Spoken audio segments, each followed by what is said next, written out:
The soldiers told us that the best way across is to run.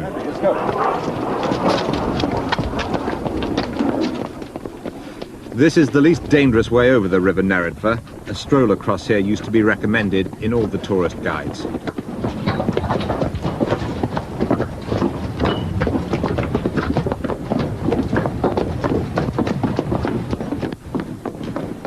One of the bridge still stands, but it's even closer to the Croat positions.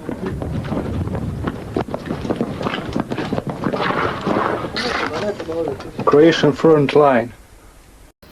په 1993 کال کې په دې ځای کې خورا سخت جنګ او له هرې خوا به ډزې کېدلې او دلته یو پل دی چې موستار ورته وایي یعنې پخوانی زوړ پل او د هرې خوا کله چې ډزې کېدلې نو طبعا خلک ورخطا وو او منډې به یې وهلې.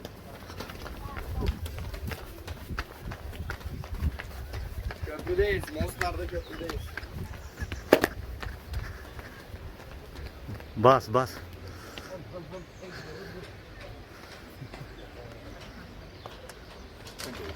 اوس دې خوا